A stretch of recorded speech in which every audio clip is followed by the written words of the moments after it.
Okay, it looks like people are starting to trickle in, but the majority are here. So I'm just going to take a moment to welcome you back. This is the Core Concepts Part B. I'm going to ask you again to hold your questions. We will have this piece seems to be a little bit shorter than that first one, so we will have time at the end to answer your questions. So I'm going to ask you to hold them so you can pay attention to what we're discussing, and then we will answer your questions. Of course, we'll have the MCAS-Alt material site in the chat again for those of you that missed it the first time. Make sure that you bookmark that. So this afternoon, this is our agenda. We're going to look at the data charts and brief descriptions, that primary evidence, what the students were going to complete. We're going to talk about how you calculate accuracy and independence and self-evaluation, and that is for all content areas, and the all-important reminder of when these are due. So let's get started. Data chart is required for the language, reading, and math sections. Remember, we talked about that this morning, and we looked at a core set of evidence. And this morning we looked at the strand cover sheet, the skill survey, and now we're going to talk about the data charts. So we have a choice of a line graph, a bar graph, or a field data chart. And we're going to look at what that includes, and I'll show you an actual data chart in just a moment, but I want to make sure that you know what it should be. So you should have the student's name, a learning standard, the measurable outcome. Remember, that's the skill that we chose from the resource guide or the Forms and Graphs program.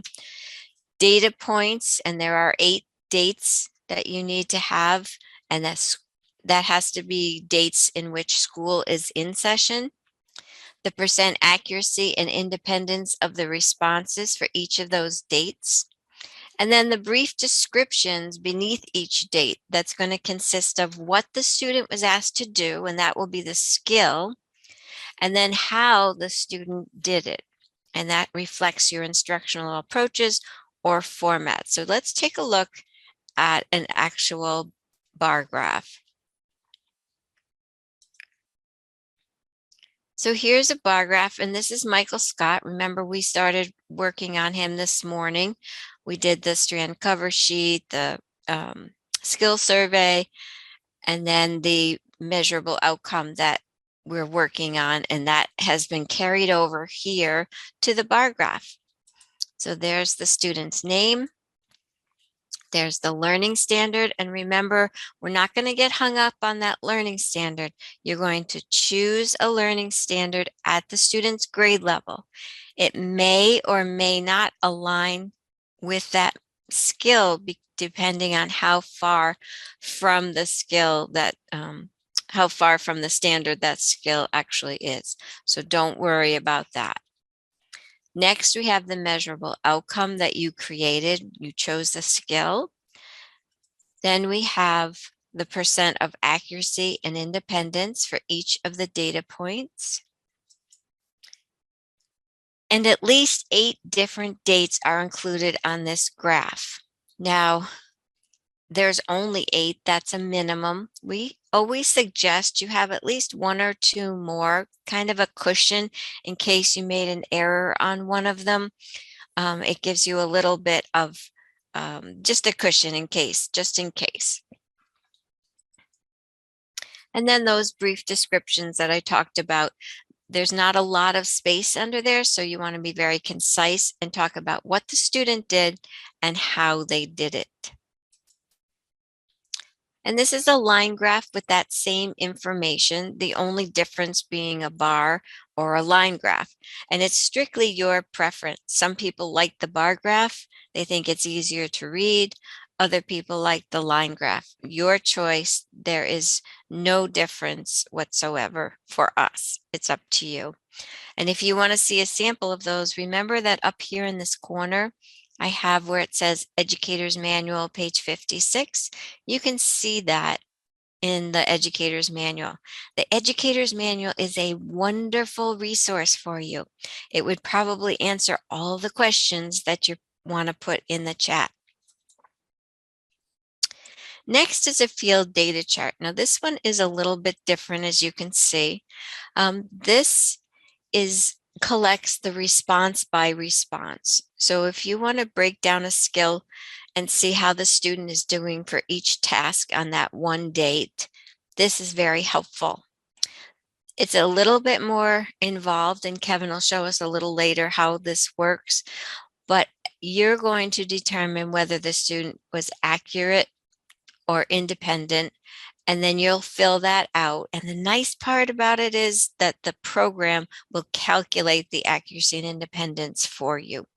Everything else here is the same. The same information is available, but determining which data chart is up to you.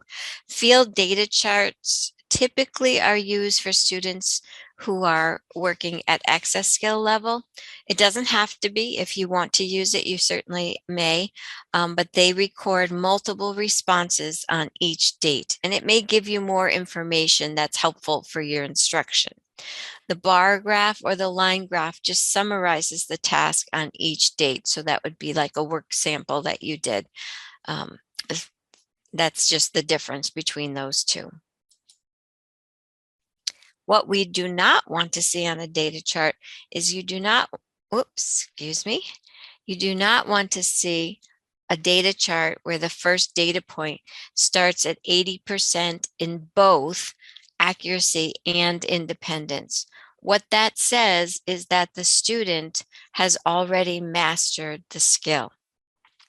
There is no sense in spending your valuable time teaching a skill that they already have. So that data chart would not be scored. Another thing we don't want to see is a data point that reflects 0% accuracy and 0% independence. If both of those things are true, that means the student didn't do anything. It's probably a refusal. They just sat there. They was just non-compliant. So don't put it on your data chart. Just pick a different day, different time, or perhaps the task was too complex. So make sure you don't put that on there because it won't be counted as part of those 8 dates. The purpose of those brief descriptions, we only ask for 2 student created pieces of evidence. And so those other dates, it's helpful for us to understand what you're doing and how you are documenting that activity, the skill that you chose. So in documenting that, we need to know what the skill was that was assessed. Remember, it's going to reflect the same skill or skills that are in the measurable outcome. And then we want to know, how did the student demonstrate the skill? What methods, instructional methods did you use, or material or approaches? How did you differentiate that? Generalized performance is a scoring area, and that really just shows how you are differentiating your approach. So maybe you did a worksheet on one day, on another day, you used the computer and the student did it independently on the computer or with prompts. It doesn't matter, but it's just a different approach. And that's what we're looking for. And I know that you do differentiate. We're just asking for you to let us know how. The brief descriptions should include either the same or a synonymous verb to that measurable outcome. So if the verb in the measurable outcome says identify, and you can definitely use things like label, name, point. This is one of those highlightable moments. If I were you, I might just print this one slide out and keep it so that you remember, oh, I chose match. Match is definitely not describe. You can see the difference in that language. Describe is explaining, giving details, much different than just matching. right? You're going to correspond with something, it's equal to. So those are very different. So you want to make sure that the skill that you choose and the verb that you use are the same that you are documenting in the brief description. So remember that identify is definitely not the same as describe. So here's an example of a measurable outcome. The student will represent data from a survey graphically with 80% accuracy and 100% independence. The brief description says that the student displayed data from a class survey on a bar graph. That's the what. See the skill there? And how did they do it? By coloring in the correct categories. So you're going to include only the skills listed in the measurable outcome in that brief description. I know that you all do wonderful activities, but you want to make sure you're very concise for MCAS-Alt purposes, that you only discuss and document the skill that's in that measurable outcome. Otherwise, it's difficult for us to determine what you are taking accuracy and independence on if you have too much information in there and it muddies the water and we can't tell the skill that you were taking accuracy and independence on. For the ELA reading strand, this is very important and another highlightable moment. Each data point, okay, whether you have 8 or 10, a minimum of 8, you must refer to the title of the published text for the ELA reading strand. And they're going to be either all literary or all informational text, one or the other. You're not going to mix them. If the text is teacher created, or if you've downloaded it from the web, or it's just very difficult to tell whether from the title, whether it's a literary text or an informational text, we need a small sample of the text. It doesn't need to be the whole book, and just the cover is not helpful. So please, just a small sample of the text is helpful. You can do a separate list of text as long as the dates correspond. That can be helpful. And when Kevin goes into the program, he's going to show you where you can find a literary and informational text. We have a supplemental handout that's helpful if you're not sure whether a certain genre is literary or informational.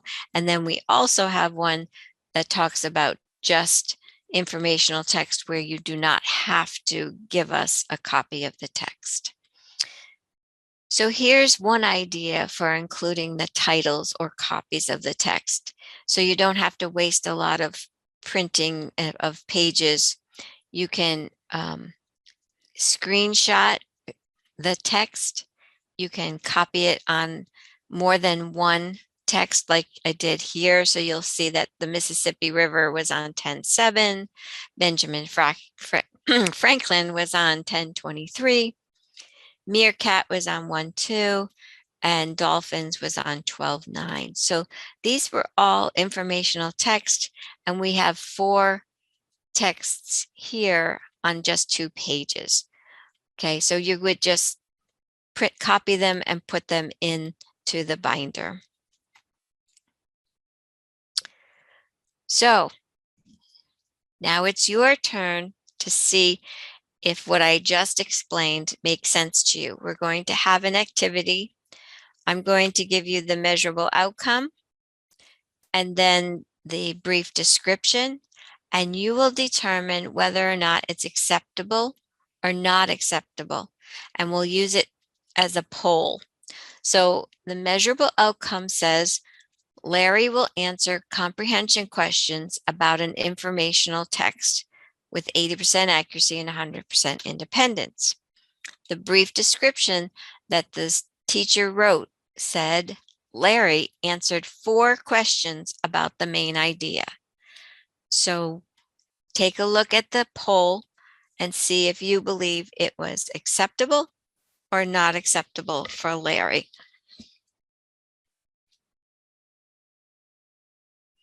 Okay. Excellent. The majority of you said it was not acceptable. This is when I wish we were in person because I would love to say, why? Why did you say not acceptable? You are correct. Larry answered 4 questions about the main idea. What was he supposed to do? He was supposed to answer comprehension questions. And what was the informational text? It wasn't listed there. Good job. All right, let's go to the next one. The next measurable outcome, hang on one second. Here we go. So you were correct. Let's move on. Pasquale will connect money to decimals by rounding to the nearest dime with 80% accuracy and 100% independence. That's the measurable outcome. The brief description written for Pasquale, it says Pasquale sorted nickels, dimes, pennies, and quarters. What do you think? Acceptable or not acceptable? Here it comes. All right. Nice. 88% of you said it was not acceptable. That is correct. Because this student was supposed to connect the money to the decimals by rounding. There's no rounding, they just sorted. So do you see that, why it's wrong? All right, let's try another one. You guys are good. The measurable outcome says Sophia will demonstrate the meaning of a newly created compound word with 80% accuracy and 100% independence. The teacher wrote that the activity Sophia did was to put puzzle pieces together to create compound words. Okay, let's see how you do on this one. Acceptable or not acceptable? And here it is, drum roll. Ooh, 72%. This was a little tricky for you. 72%, so the majority of you, but let's take a look at this. Sophia, the measurable outcome is she's going to demonstrate the meaning of a newly created compound word. By putting those puzzle pieces together, how do you know she's understands the meaning? There's no demonstration of meaning. Maybe she's just good at putting puzzle pieces together, or they're the only ones that fit together. So we want to make sure that you're looking at that measurable outcome carefully, because that would not work. Okay, not acceptable. One more. Ye will solve 1 or 2-step equations involving multiplications and or division with 80% accuracy and 100% independence. Her teacher wrote that Ye accurately completed 8 out of 10 problems on IXL during morning group with Miss Sue. No prompting was needed. It was a good day. Acceptable or not acceptable?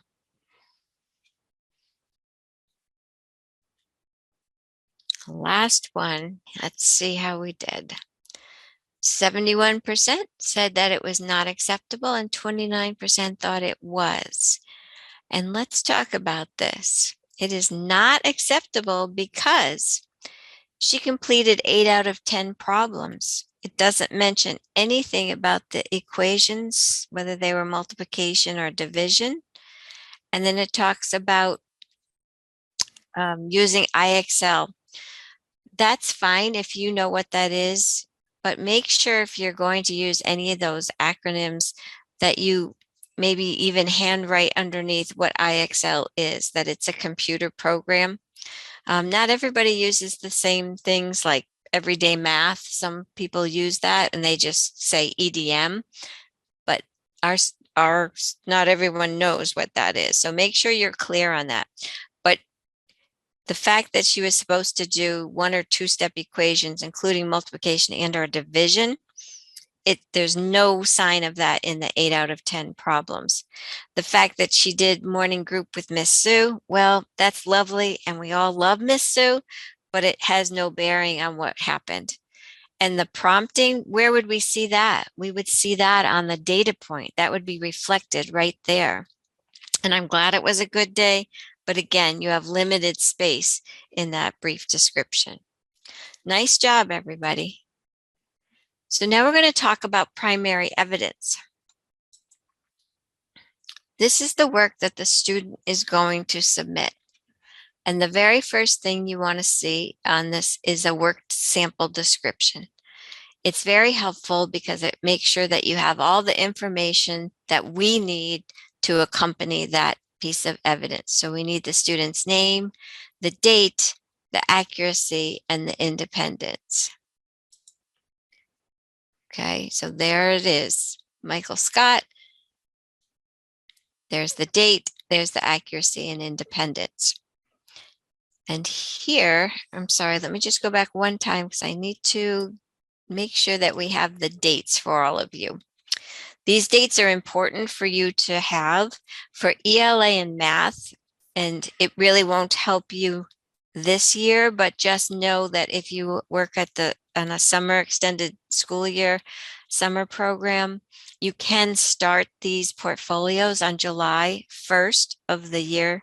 So this ELA and math could have started July 1st, 2022 and go all the way through 3/31/23. Science can go from the current school year and one previous year, but they must be submitted in the year that they're due. So you could start it in grade 4, but it must be submitted in grade 5. So they're due in grade 5, in grade 8, and in high school, but that could be for 2 years. Dates for the classroom work, it must be when you're in session. Not very often we see homework anymore, so please check to make sure that your dates are correct. It's easy to make that mistake. Have your paraprofessional or somebody who's reviewing your portfolio to check the dates just to make sure you didn't make a mistake and put a school vacation date or a holiday, okay? Then we go back here. And then here's our brief description that tells what and how. So here's Michael Scott's brief description. It says that he ordered 4 decimals on a number line on a worksheet, and the worksheet had 5 separate number lines. So this is the work sample description for evidence 1. And then here is the actual work sample that Michael completed.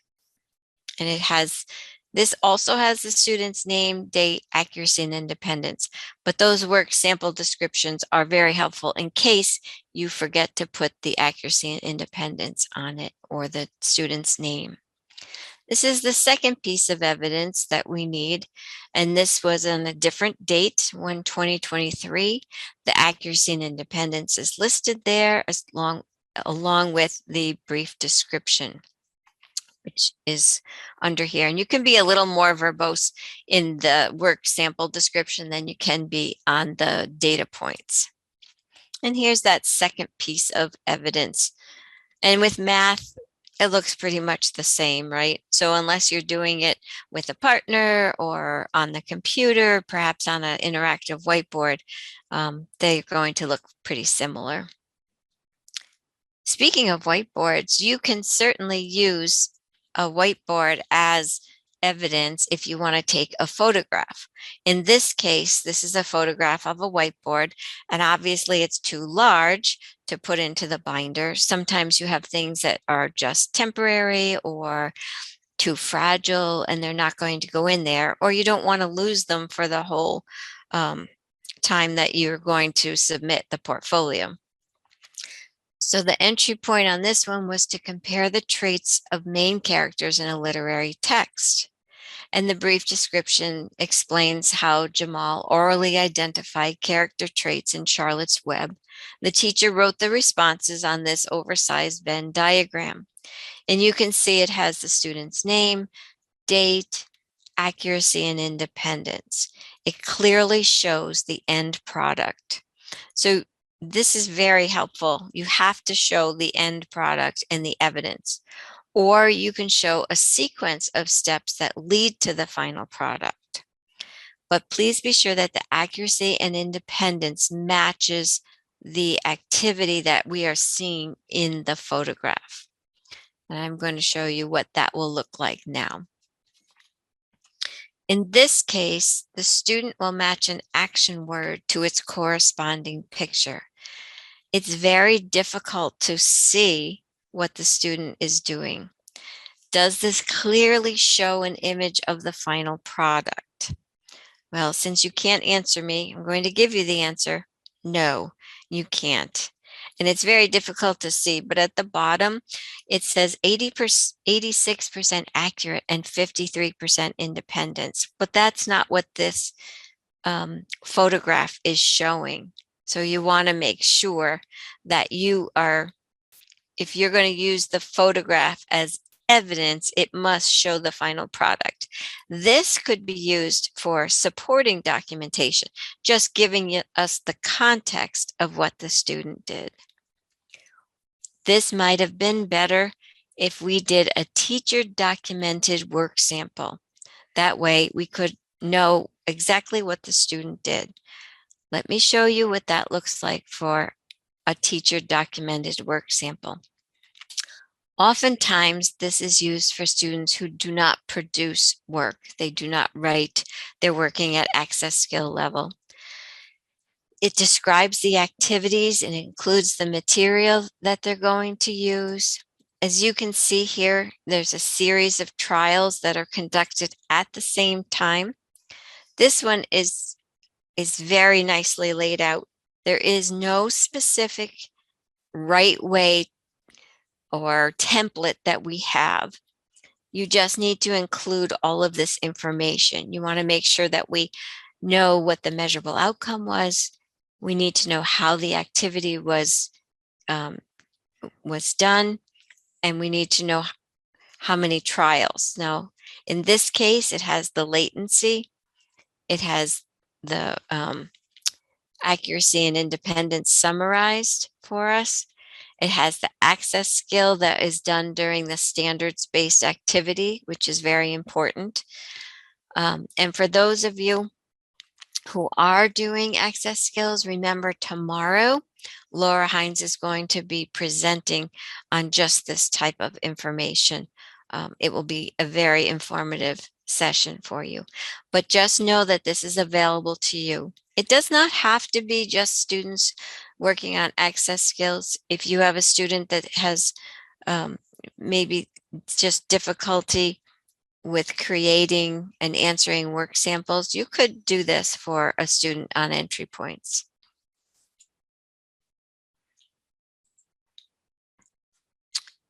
So I think I discussed all of this, but it can be used for students who don't produce work. It's always done, trials conducted on the same day, and it includes more information than just one date on a field data chart. It gives us the materials and the context. It includes accuracy and independence, and it is always labeled just like every other piece of evidence with the name, date, accuracy, and independence.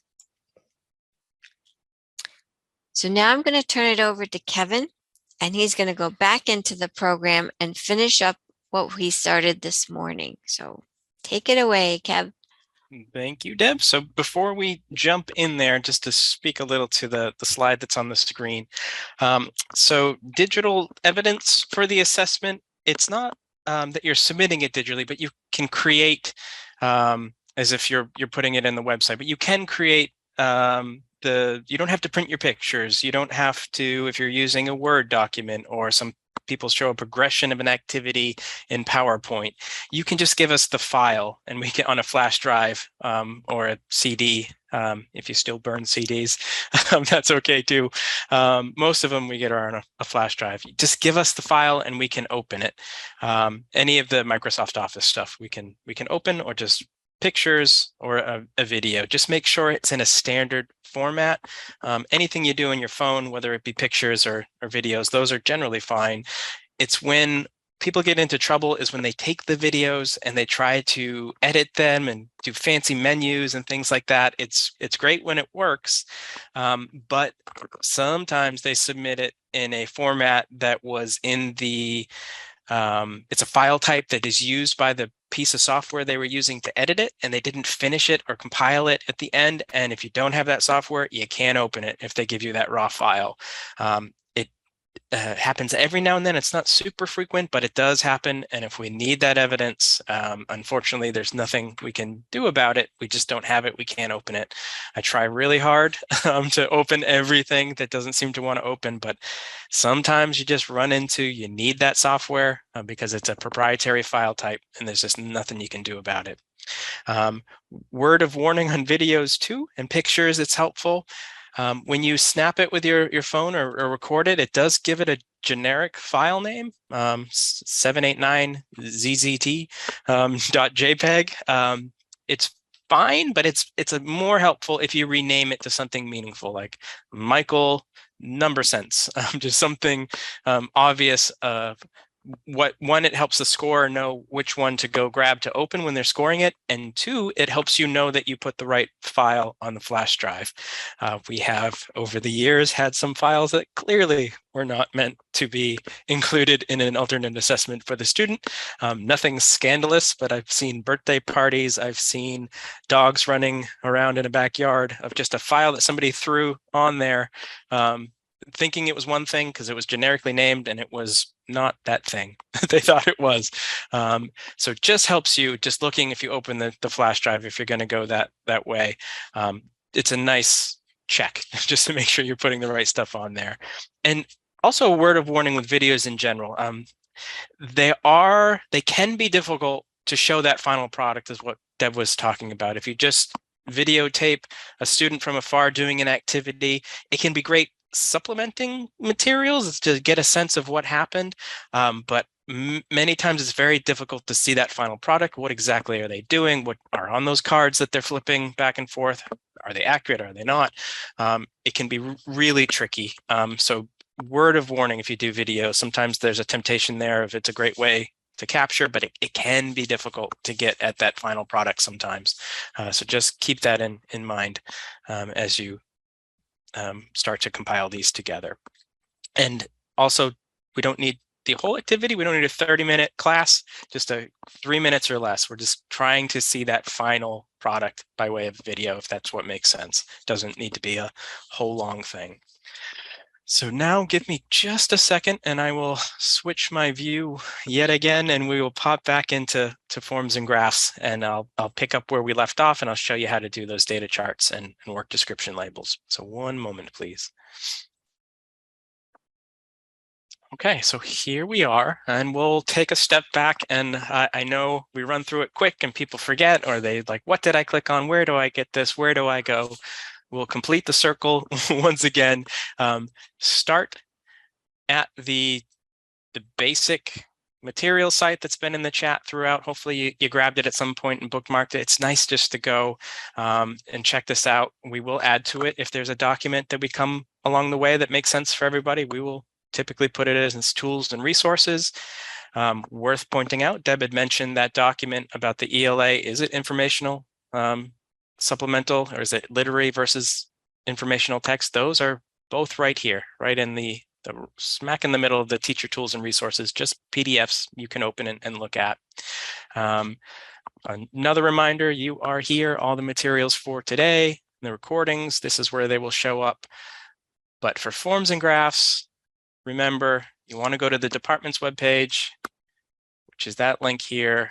Say hello to the resource guides in their full form, the manuals, and there is a administrator training, but not all of your administrators always sign up for that. Remind them there is, if nothing else, there is a principles manual for MCAS-Alt, very specific to what they need to do to support both themselves in the process and you. So in your travels, shoot that to them if need be, if they're not going to come to a training. It's lots of good information for them in there. But forms and graphs, as we know it, lives down here. Click that link and it'll zoom you here. Highly recommend throw a favorite or a bookmark on this page. If you use it, you will come back to it often throughout the course of doing your MCAS-Alt. So a nice one to bookmark and keep here. And as a new user, and I didn't mention this before because mostly this is a group of first-time users, but if you've done it in the past, every year we wipe this, everything goes away, all the students go away, all the accounts go away. We do it so we can refresh the new content around it. If we change the resource guides and add entry points, take away, modify, everything gets refreshed so we don't carry anything over. And this isn't tied to a student database system SIMS or anything, so that students aren't going to roll up. It's a point in time for you to use in this year. So everything goes away. So next year when you come back, you'll have to create an account again. It will walk you through the same steps. So if you used it last year, if you're trying to log in with an old account, it does not exist. It'll say, cannot find that account. It doesn't mean it doesn't know what your password is. It's you do not exist in the system until you go to registration page and create your account again each and every year. So get us back to where we left off. We can log in, and remember, anything I put in this My Account is here and will be populated on those MCAS-Alt cover pages. Whoopsie, I deleted a student. Is down here. You can bring them right back with a click of a button, and everything you did is just magically restored. But as you log in, go right to student list. And here we have what we're working on this morning. We've got the sample we've been starting to build in the core content samples for Michael Scott, his mathematics, number, and operations fraction strand. So how do we get back to that? We click select student. And here we are at a table of contents. And once you get going, you will spend most of your time up at the top in this core content with the skill survey, if you remember, and then the strand cover sheet list. So we want to go back to our strand. And here it is. We had created this morning. We saw the right and wrong way to do the skill survey, and we can go to the cover sheet. And here's where we left off. So we kind of completed the upper 70% of this. We chose a learning standard. We pulled it in with that big red Get LS Text button. We selected a skill and it checked off entry point and put the page number in for us. And this is talked about it lightly, but this is where we'll pick up this line 6. Maybe you use this, maybe you don't. It's not a required piece. It's there just to add some context to this strand of, are you using certain accommodations that you want to call out? Teacher-scribed is a nice one to put here, and you can also put that right on the evidence and work itself. Is there a system, a communication system in use? Anything that you want to sort of add context to the evidence that you're submitting is helpful to put here, but not a requirement, but that's the intent of it. It's just there for you to sort of frame the story a little better for the people that will review this down the line. So that's the start of a strand. Everything Deb just talked about of data charts and work description labels lives down here at the bottom. So here we have just labels of things. We've got 2 different kinds of work labels, one for general work description and the video.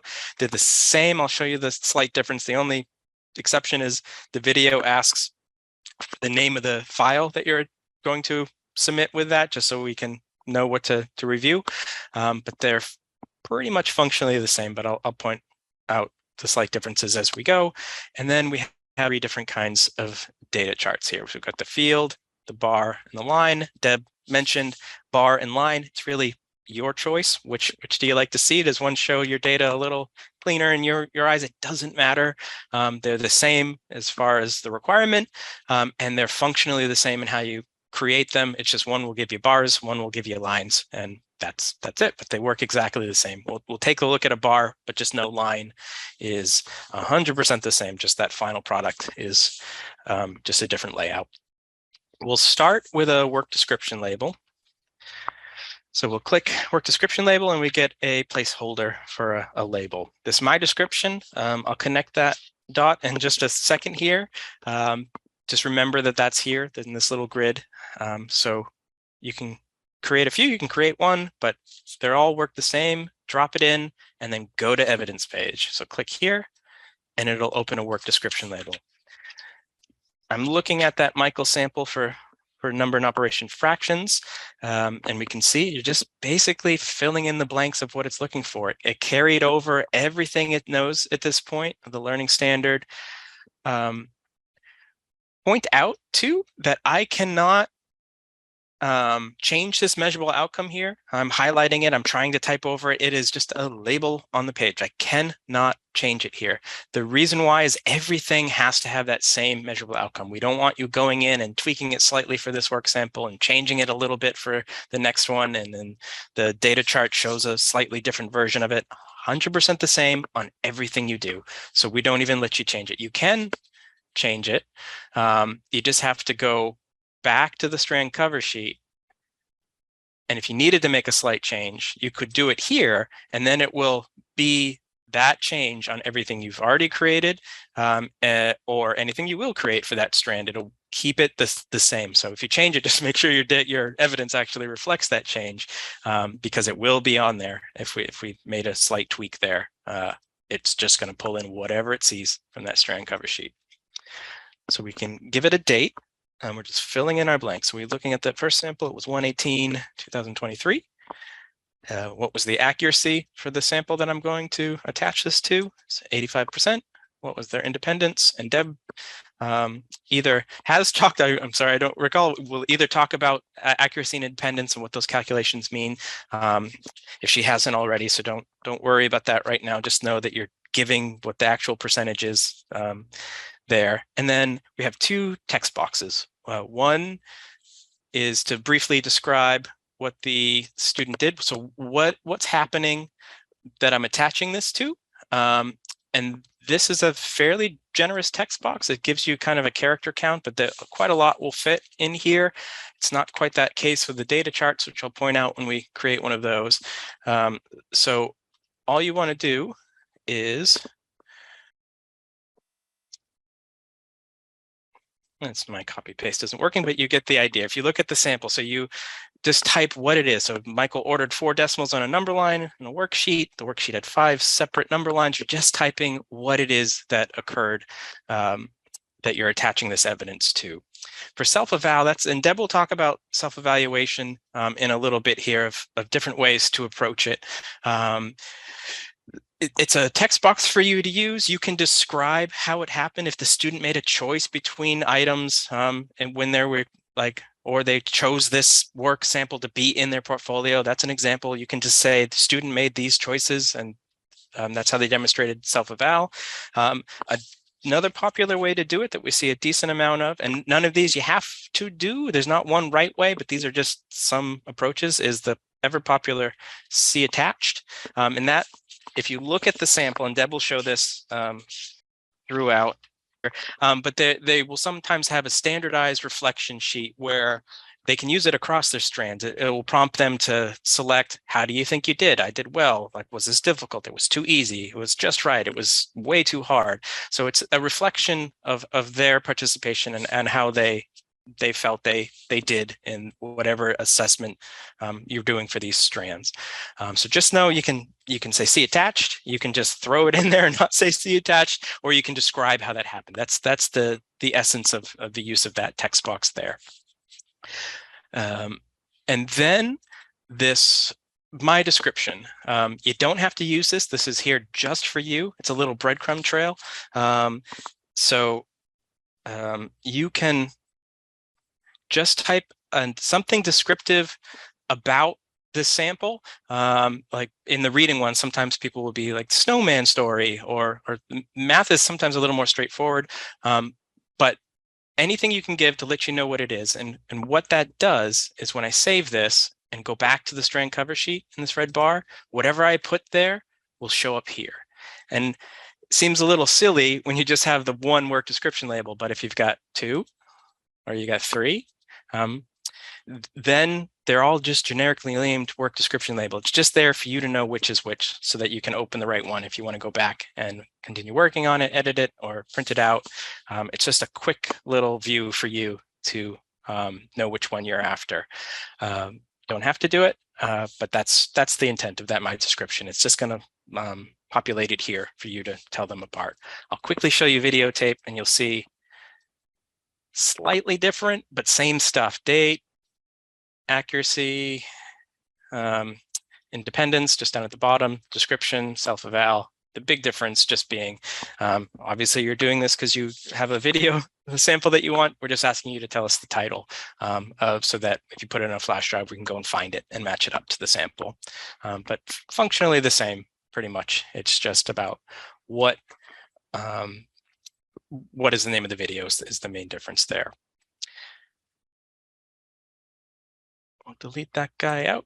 And I'll show you too. So you can print these, any of these pages you can print individually. I'll show you a trick where you can print a bunch of stuff at once.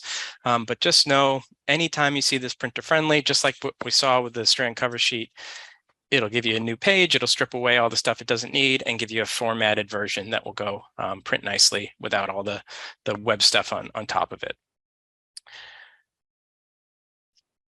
We're gonna go back to the strand cover sheet. And now we have our choice. We'll do a bar graph because that's what we see in Michael's sample, just to recreate it slightly. And then we'll take a peek at, certainly less used is the field data chart, and it's a different approach. So we'll look at that too. So you can just see the difference of what it's going to ask you to do to populate that. But we'll start with a bar graph. So click bar graph. We get, what do you know, a bar graph. Go to evidence page, and everything up top is just done for us. We can use this my description for the bar graph as well. You usually have one, pretty easy to tell that one apart. So most people leave that blank, but you can add whatever you want there if you'd like to. Where you actually go about putting in data is down below. So you have 10 available zones or lines that you can create to start to populate the data chart. Remember, the requirement is 8. You have to have at least 8 different dates on the data chart for any given strand that requires a data chart. But we give you 10 spots. Most people do a little bit more in case there's something that's, if you accidentally did 2 of the same date, then we have a 9th or a 10th to fill that void of that duplicate. Never a bad idea to do a little bit more of 9 or 10, but 8 is the requirement. The minimum you have to do is 8. How you actually put that data in is click edit, and it'll activate that line and put in a date. We see that in Michael's on the 28th, he was actually 0% on his accuracy, but 100 did it all by himself at 100% independence. And then we come to the brief description. This is important to take note that you have to be direct in your phrasing here. There is not a whole lot of room. It's not like the work description label. It gives you a general sense of what will fit in here, but the way the words break on the lines, it can be slightly off sometimes and start cutting stuff off. You don't have to go crazy here. It's not telling a story about it. What did the student do? How did they do it? Get right to it. You don't even have to put the student's name in there. You don't have to say Michael this. Just when you have room, you can do it, but it's an easy thing to drop off when you're trying to save space. Just, you could say ordered 4 decimals per number line on a worksheet, 5 number lines. You can tell what they did and how they did it. Sentence fragments are okay. Abbreviations, if they're obvious and make sense. As Deb mentioned, you want to be a little wary of just throwing like IXL, like what does that mean? If it's not a common abbreviation and the average person wouldn't know what you're trying to say, then obviously type it out a little more. But you put in the text, and again, I could easily fit it here, but you don't need the student name. You can just generically say, what did they do? How did they do it? And then move on. So that's one. And then you can click save, but a little trick for you. If you just activate the next line, it'll lock in the first one behind you, and then you can put in the second. We'll do one more just so you get the idea. Flip, swoops. Next date was 12/8/22. This time they flipped it. They were 100% accurate, but 0% independent, but they did pretty much the same activity. So same description there, but 2 different dates, and I can save, lather, rinse, repeat at least 8 times for the minimum. And then the obvious question is, hey, that's not a bar graph. How do I get a bar graph? And you can save. It does save behind you a lot. I'm neurotic. I always like to save, particularly before you generate anything, just to make sure. It's not going to hurt. Click save. It's not. There's a reason it's right next to the print. Click save and then print. You're going to get a little pop-up that will say, hey, this one looks better landscape, so wide, not tall, portrait. That is a setting you have to set on the actual printer. A website can't set that for you. So it's just telling you it will print it portrait. It'll shrink it down, but it's a little hard to read. You can make it out, but landscape is so much better if you just change that for these. Click OK, and there you go. So that's what actually generates the graph that you attach to the sample that you are doing the strand. In this case, math, number sense. Number and operation fractions is the strand we're in. So you would just see there's 8 to 10 different dates and no line. Everything we just did is the same for line, just we would see some lines here instead of bar graphs.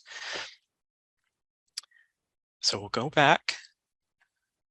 I can save, toggle back to my strand cover sheet. And everything we've done is sitting down here at the bottom. I'll show you a bar graph in just a second because that's slightly different, just a lot more data entry. But I mentioned before that you can generate a lot of these all at once, not the whole assessment for the student, but at least this strand, you can get most of it in 1 or 2 clicks. And how you do that, notice instead of printer friendly, it says print options. When you see that, you know you've got not just this one page. So I click it and it'll say, do you want to do just the cover sheet? If you made a slight change to this or spilled coffee on the one that you were going to put in, you can just generate any one given sheet, in this case, the strand cover sheet. But this print multiple, what this will do, when I click print multiple, we'll come back to this in a minute. It does remove the graph out of the mix, but it will take the strand cover sheet and put it here. It'll look back and grab the skills survey that we did. And then any work description label that I've created up to 5, it will put in here for me. They're all broken by page break. So if you physically send this to a printer, each one of these will come out on their own sheet.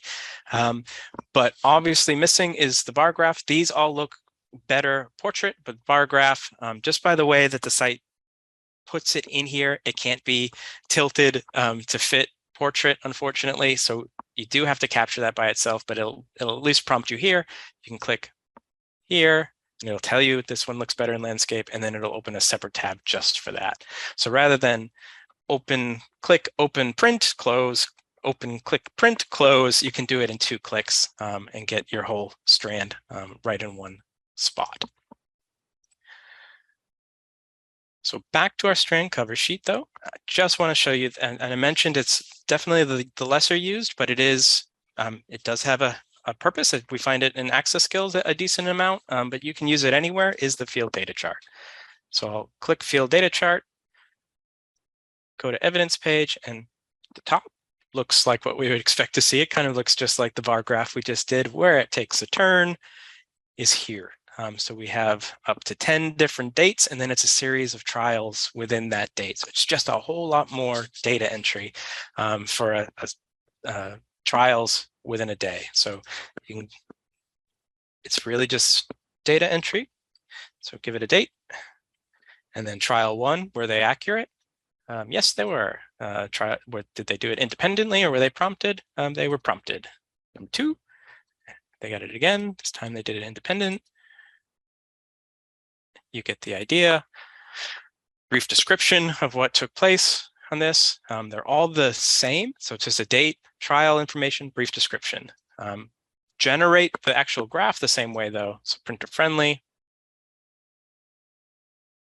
And it'll just populate. It'll do the math for you, so you don't have to worry about that. It'll tally it up and it'll put it in for as many 8 to up to 10 different days of trials that you want to do. So same idea, just different approach of much more data entry for this one with the separate trials, but useful if you need it. Just know that that's how you do it for the program. And I know that's a lot. It's very fast walkthrough. So I always advocate to learn learn by doing. You have the luxury of time. This is a different conversation when we train people on this in January, February, because they're up against the submission deadline a little more than you are. So go in, create yourself, put yourself in there, create some fake students, click around, delete it all when you're done if you don't want it. It can hang out in there too. Nobody's going to go in here looking for stuff to score or submit. You're putting everything you want to send in for the student in that binder, and that becomes the assessment for them. So you can have whatever you want in here. It's here for you. This is a tool for you. So put in it what you will, and kind of learn by doing and ask questions along the way. There is a kind of high-level manual here up the top by Sign Out, and that will walk you through the basic beats of what we did today, of how each page functions. But I really think learn by doing. You will get the hang of it, and the learning curve is a little steep at the start, but as you do it, it's fairly repeatable. You're kind of doing the same stuff again and again and again. And if you're coming to the writing and science, those are slightly different. This is kind of the format for the general, for all of math, and then most of the ELA. And I'll show you when you come to those trainings, the differences for that content area. Some of it's the same, but there are some unique requirements there that we will cover when the time comes.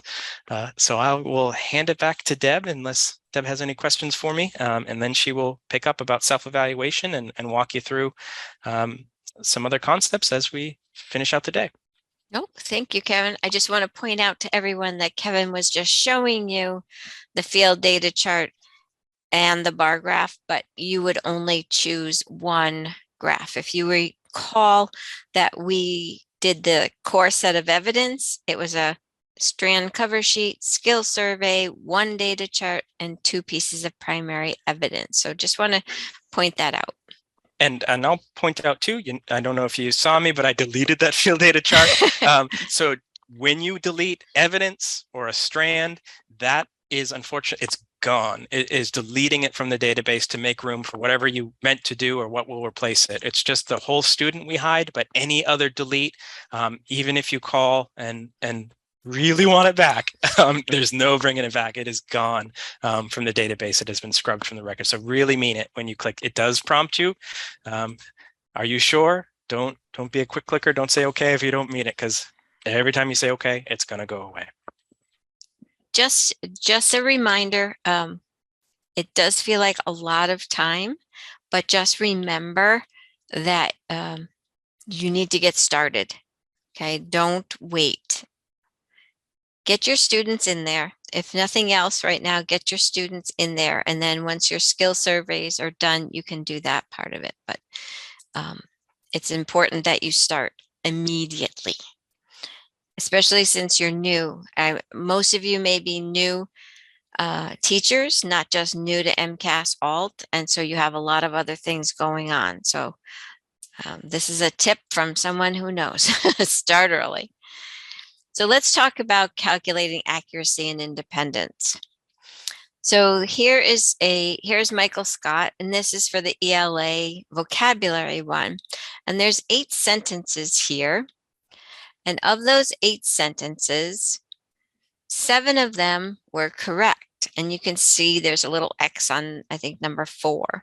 So that was 88% accurate. So 7 out of 8. Then we are going to look at the independent responses. Now, I think being able to calculate the accuracy is much easier than the independence. You have to remember how the student did. So you have to have a method to collect that information. So some different ideas that we've had through the years, some people will use a different color pen so that they know which ones were prompted, because in a classroom where you have maybe 3 or 4 students doing the same activity, and you want to make sure you're accurately collecting data for each student, you have to have a method to do that. So some people will use, say, a green pen, and they just put a little dot next to the one that they helped them with. And that way, when the teacher collects it, you know which ones were prompted and which ones were independent.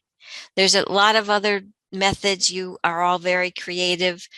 Maybe you have different color Post-its that you use for different students, and you can just put like hashtags on for each student so you know. But however you do it, please make sure that you share it with everyone who's working with that student. There's a lot of people in and out of your classroom, a lot of specialists. And again, I'm telling you to use those people to help you, but make sure you share your method of collecting that data. It would be very helpful. So the other thing is we want to make sure everybody's on the same page.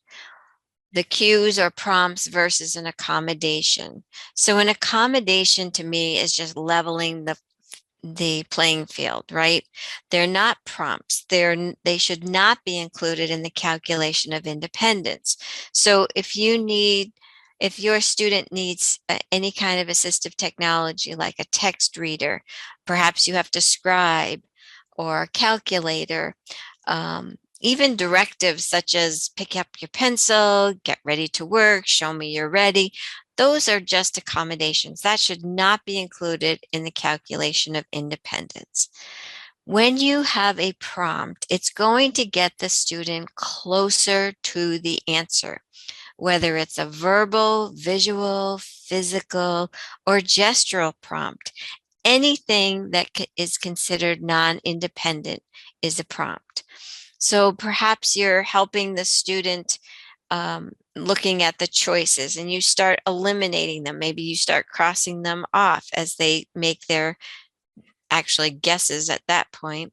Or they're doing a computer program and the computer program takes away the choices. That's still a prompt. Sometimes you have overzealous paraprofessionals that might kind of circle the area in which you want them to get the answer. It's still a prompt. So, and also anything that's hand over hand, that's always considered prompted and a non-independent response. So be sure that everyone in the class that's working with your student is on the same page with this, okay? It's very helpful. So here's a little, I think this is a helpful way to think about it. Once you determine what the outcome is, what are you asking the student to do? And then when will they be performing that skill? Then you're going to collect that data whenever they have an opportunity to perform the skill. So you can use the same symbols that we use on our field data chart, the plus, minus, the IP. But that's ours. You can find whatever works for you, whatever kind of symbol or whatever works for you for each item, to know whether they were prompted or not. So in this case, the student is going to, they answered 5 comprehension questions about the Wayside School. So you can see there's 5 questions broken out. You can see by the pluses that those were the correct responses. And then on the other side of that are the prompts. Now we have written verbal and gestural or no prompt, but for MCAS-Alt purposes, a prompt is a prompt. It doesn't matter whether it's physical, verbal, there's no weight to whether or not it's what kind of prompt it is. So this student was only 20% independent because they were only independent one time out of all 5 trials. All right. So I hope that makes sense and that you think about how you're going to collect that data that makes it easy for you and anyone working with that student. So let's take some time for questions. I think we have, I'm going to say we have to end at 3. So let's say 5 minutes. I'm going to give 5 minutes to answer questions. And then we'll move on to self-evaluation. So there'll be people answering questions. I answered this one live. I feel like that was answered. Maria, I'm going to say that yours was answered. Is this independence with or without accommodation? So I think we just discussed that. So that one is done. We answered that live about whether or not you can have two graphs. Remember, we're just going to have one graph. So Samantha's asking, did you say that you cannot collect responses that are independent and incorrect? No. You want to have both of those things. Many times you want to see what the student knows. And so you let them be independent, and sometimes they're independent and they're incorrect. So you want to collect that data. That's fine. Hand over hand for Nancy, hand over hand is always 0% independent, always. So Brittany, let's see, sorry. Oh, we do not need to specify any level of prompting. You do not need to say whether it's gestural or verbal. You just need to, I would say, put a P or whatever works for you. Some kind of notation as to how it was, as to the fact that it was prompted. It'll help you too in the long run. So Michelle wants to know how the student's IEP goals and objectives affect the data you submit versus the standard. So when you're first doing this, a lot of times the IEP goals do not reflect the MCAS-Alt. But as time goes on, you learn how to integrate some of those goals into your IEPs so that when you do progress reports, they're there. But we don't ever look at your IEP goals. So you have to determine how to balance if the goals are not the same. But typically, if a student is working on skills that they don't have, I'm going to assume that they're somewhere embedded in your IEPs. But we do not look at IEP goals, nor do we want you to put those IEP goals into the portfolio. Whoops, I was just about to answer, and I'm telling you, our teacher consultants are so quick, and we're gone. Caitlin wants to know how many learning standards for each strand. So each strand cover sheet will have one standard, okay? Because you're going to have one entry point.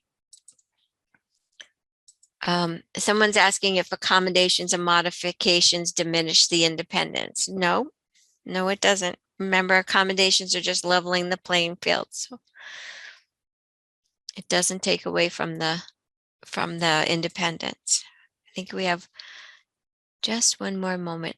Just to let you know, and I've done this before on Zooms, if you make a mistake and then you correct yourself in another question and answer, we aren't seeing them all together. So sometimes we have a piece of what you said and then your second part and it doesn't connect. So unfortunately, you have to rewrite the whole thing so that we understand what you're asking. One more moment, and then we're going to go into self-evaluation.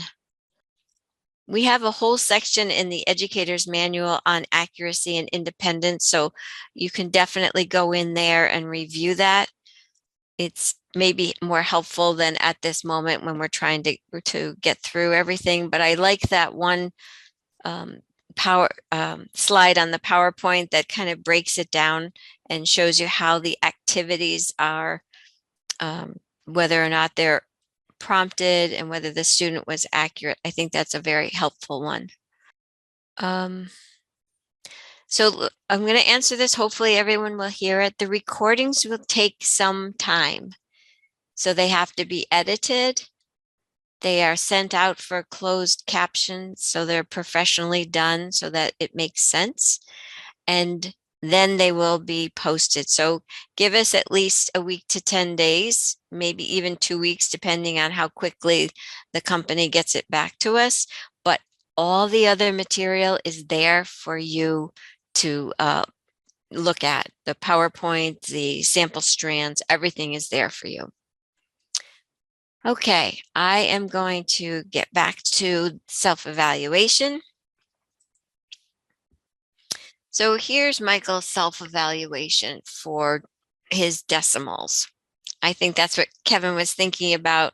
I might not have said see attached, but we could have said see attached because here's Michael's self-evaluation that says, how did I do? In this case, the teacher was asking why he chose this work sample. And Michael said, because he worked hard on it.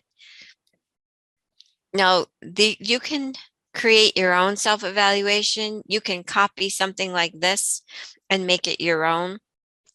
There's no right or wrong answer, as Kevin pointed out.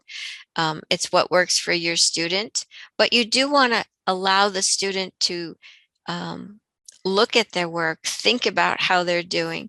Your student might not be as high as Michael, so Michael was able to determine on a scale from 1 to 4 whether he understood the lesson, what his effort was, and they even used the word rigor. So obviously this student is working at a higher level. But some students need different types of self-evaluations. We want to allow them to make choices and to reflect on their work. So here's just some examples. What did they work on? What did I work on? That's what you want the student to think about. How did I do? Did I need help?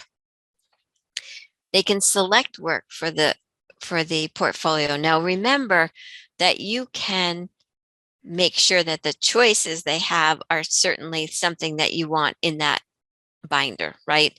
So don't give them something that you don't want. Give them a couple of things that you would like to make sure reflects what you're documenting for that skill. This does instill that ownership of learning. They can choose the materials and the activities, or what comes first and what comes next. They can set their own goals. They can graph. They can use a checklist. They can look at a scoring rubric, and you can use a scoring rubric without words. You can make a scoring rubric with pictures that help them to understand whether or not they did a good job and what they were supposed to do. Self-correcting mistakes or editing their own writing, those are definitely helpful. If they corrected their mistakes, the only way we would know is if you tell us. We're not going to look for pencil erasures. So you would have to let us know that the student went back and corrected it. But just putting a sticker on the work, that is not self-evaluation. That's your evaluation of how they did. Here's some examples, and these are made with, as you can see, Mayor Johnson symbols. The student can circle it. The one that says self-eval that has the 3 smiley face, or the 3 faces, one says great, okay, not so good. That was actually created on an Avery label, and the teacher would stick those on the work samples, and then after the work was completed, they would allow the student to look at the work, and then they could color it in whether they did really well or not so good. And it's okay. Sometimes the student will say they did great and they maybe got, 16% accuracy, but the student thinks they did okay. And so that's their reflection. And so that's perfectly fine. We are just seeing if they are giving us a sample. Sometimes you can use a bingo marker and just daub that up for whether they did great, okay, or not so good. Here's a couple that a teacher did we thought were very interesting. The teacher obviously knew that the student loved the Big Bang Theory, so they created a self-evaluation for after each lesson, and they could look at the pictures and then understand how they were doing. The other one is a checklist format with pictures and words as well. And so they could just go and circle it or color it in. So these are just some ideas. If you have a better idea, you can use the same one if you would like for all of them, but please do it right after the work is completed. Don't wait a week or 2 weeks or in March and give that to the student. It's meaningless then. You want the student to learn how to reflect on their work, how they did and where they need help. And if they're putting their best foot forward. So give them that opportunity. This date you want to circle, you want to put it on a Post-it note, any place that you think you'll see it all the time.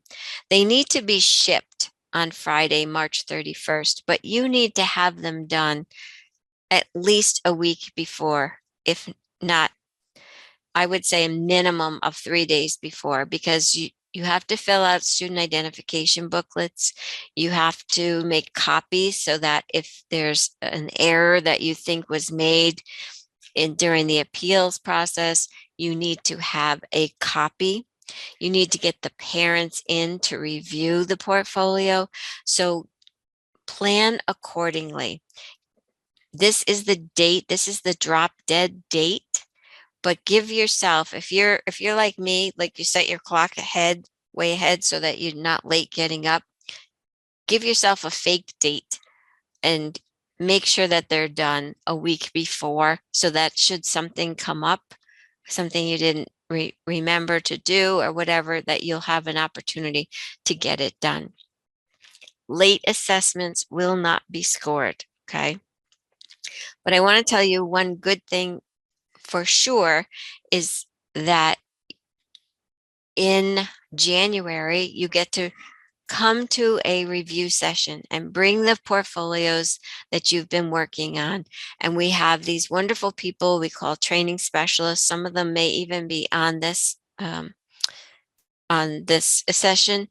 They will work with you and answer your questions and make sure you're on the right track. They're not there to score them. They're only there to make sure you have the requirements that you need. But don't wait until January to ask your questions. I'm available.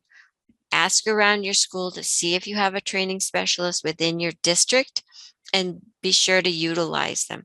But please, please start soon. Get things going so that you are not behind the 8 ball in January, especially if you have to do science. Science takes a little bit longer because you're doing units. And if it's your first year, you want to make sure you're giving yourself an opportunity to succeed. Okay.